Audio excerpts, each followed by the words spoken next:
Hello there everyone, how you doing today? I hope you're all well. Today we're going into r/malicious compliance, where you do get what you ask for. Not necessarily what you want though.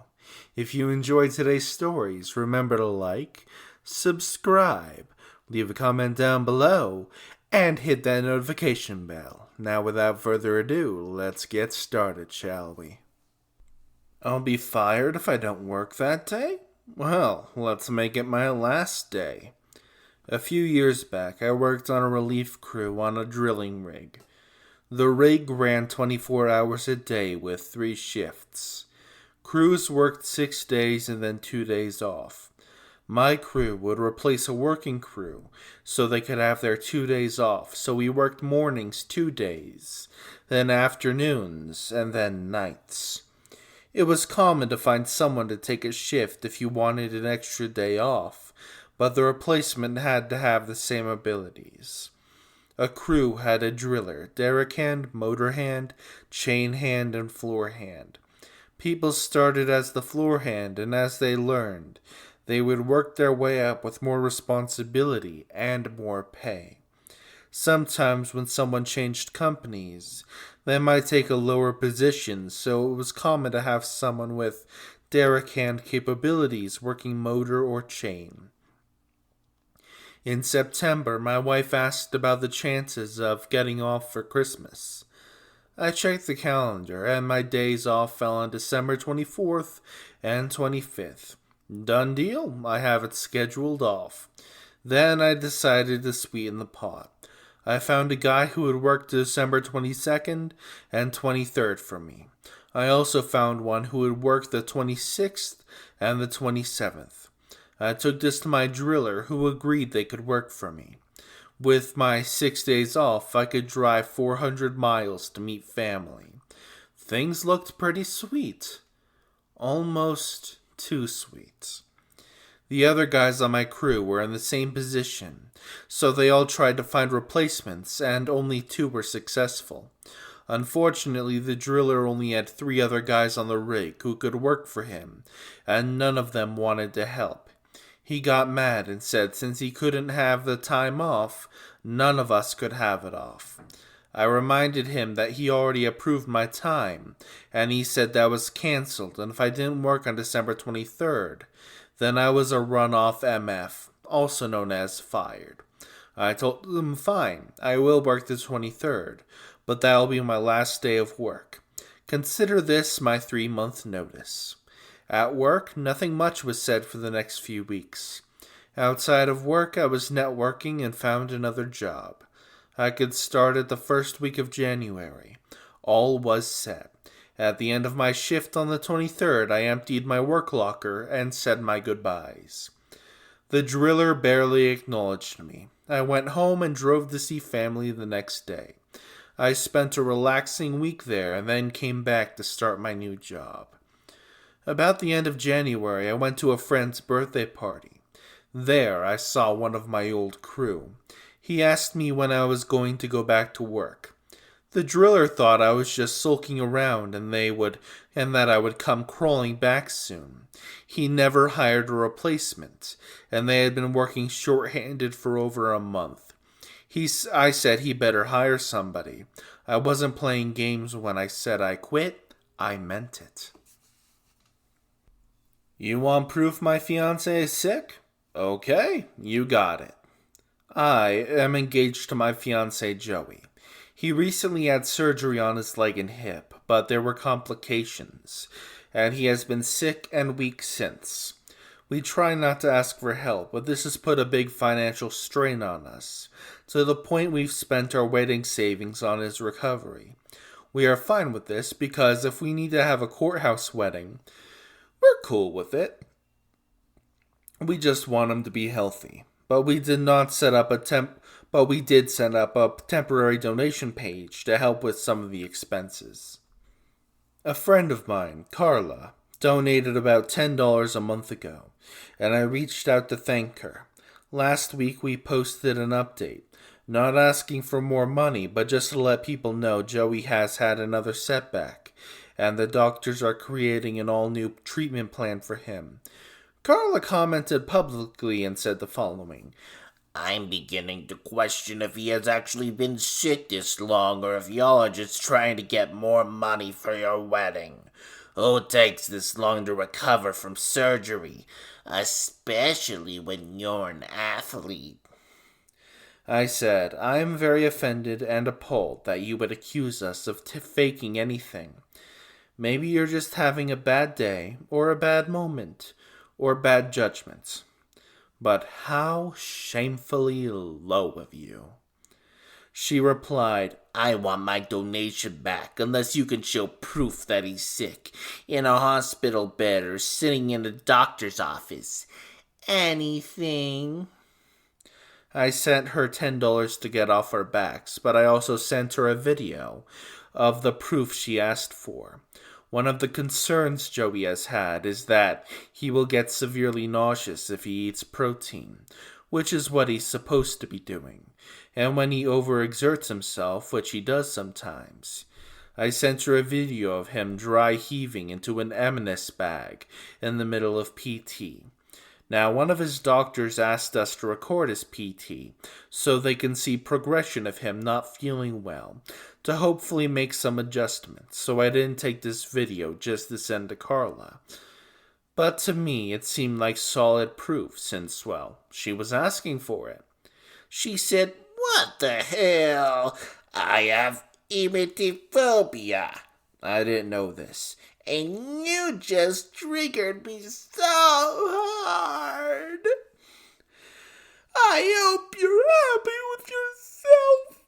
I feel like I've been traumatized. And I said, so now you have $10 more to process this trauma in therapy. I used my meal plan to feed over 120 less fortunate people. This happened my freshman year of college about 20 years ago. My university had just invested in a big new dining hall, and to help pay for their investment, required all new students to buy a $150 meal plan, both semesters. This was a big financial burden being from a lower middle class family, but my parents provided funds to help me out and make it happen. Shortly into my first semester, I found out from all my friends that the meals you didn't use didn't roll over. Since I lived off campus, I knew I wouldn't be able to use them all. Heading into November, I realized I would end up with 60 to 75 meals left over, and I complained about this a lot to family and friends, because it all seemed like just such a waste. In comes the plan. My freshman year of college was also my cousin's senior year, and we hung out pretty often. He was the biggest trickster type you've ever met. One night, while we were drinking, he says, "What if you bought a bunch of homeless people to use up your meals? How much would that piss off those self-righteous bastards?" We laughed all night, but the more I thought about the idea, the more I really started to like it. We talked all weekend about it and hatched a plan. On Monday morning, we went down to the local Salvation Army around the corner. I have grown to really despise this organization, but in the early 2000s in small-town USA, it's what we had. We told the lady at the desk I would like to feed people in need with my meal plan. She was hesitant at first, but said she was working with people that during this holiday season that this would be a huge blessing to. She helped me organize 2 days the following week, where around 30 people would meet me to eat at the dining hall. I would wear a certain hat so they could find me, and we would all go eat. The day finally arrived, and all kinds of people were there. There were homeless people in tattered clothes. There were families with kids that seemed excited to eat out. There was even one family I will always remember that seemed embarrassed to take a handout, but I made an effort to talk with everybody and make them feel welcomed. At noon, we headed to the dining hall. I walked up to the lady at the entrance and said, "These people are with me. They are my friends. I would like to swipe them in. She looked confused, but reluctantly said okay. To say we got every reaction humanly possible would be an understatement. There were staff that were obviously annoyed with the influx of diners. There were students that were laughing. There were students that were giving me a silent clap. There were students that. Oh, there were snobbish faculty members that seemed to be disgusted at the type of people coming into the dining hall. And I didn't care at all. Eventually, a head staff member came up and said they knew what I was doing and they didn't like it. I said, "These are my friends eating with me. I paid for these meals. Am I doing anything wrong? Please tell me." And they were stumped. The next day, the same situation happened with the same reactions. It seemed that I'd caused quite a stir on campus, and just so happened that the university president was eating there that day.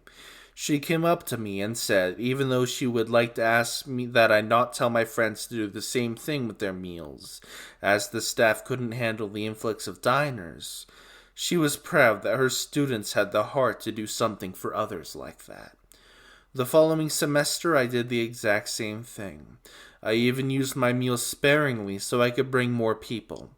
The one memory that will always stick out in my head is the family with the little kids, so excited to go to the pizza bar and soft serve ice cream machine, giggling the whole time. To this day, it's still one of my proudest moments of my life. Me and my friends and family still have a drink and chuckle over the story and the snooty, angry reactions I got. Interviewer accuses me of parking in the handicap spot and tells me to prove it. A few years ago, while I was at school on job hunting, I got an interview at the company for office work. Filing, answering phones, setting appointments, so on. I was looking forward to getting an office job instead of retail or fast food. The building had big window walls that overlooked the parking lot so you could see cars pulling in and out. I pull into the lot and park my car. I get out and walk into the office. Now, as I'm walking in, I note there is a car parked in the handicap space in front of the office. The car looks just like mine, I should note. So I walk in and I'm greeted by the manager, who kind of gives me a scowling look. It made me uneasy a little as we walked back to his office. We sit down and he is asking me questions in a bit of a clipped tone. He seemed annoyed by my answers, and I don't understand what's going on at this point. Finally, he says, "Do you always park in handicapped spaces?" I'm confused, so I ask him what he means. He goes on a rant about how entitled I am for parking in the handicap spot at a potential place of employment, and I'm just getting more lost. I asked him what's going on because I didn't park in the handicap spot. I'm parked in the lot. He argues with me and says he watched my car pull in and saw me park there. I again told him I didn't park in a handicap spot, but the car that I walked by in that spot looked similar to my car. He says that he knows he saw me park and get out of the car. At this point, I'm over the whole interview. I knew this would be a clusterfuck of a place to work at if this guy's the guy managing it. And then he goes a step further and says, "Well, prove it." I grab my purse and get my keys out. I don't even bother waiting for him and just leave the office. He's jogging after me and hurried outside to the stand and wait. His face went from smug arrogance to Pikachu real quick as I walked past the car in the handicap spot. He asked me where I was going as I walked over to my car. Then I turned around and made eye contact as I hit the button on my keys to unlock it and got in. He was starting to walk over to me, calling out that he was sorry about the misunderstanding, but I just put the car in reverse and left. I didn't even make contact with him as I drove away. Thank you all for watching today's video. I hope you all enjoyed the stories I had provided. Remember to like the video, subscribe to the channel, hit that notification bell, and leave a comment down below. I don't remember if I said anything twice. Oh well. I will see you all next time. Hasta la pasta.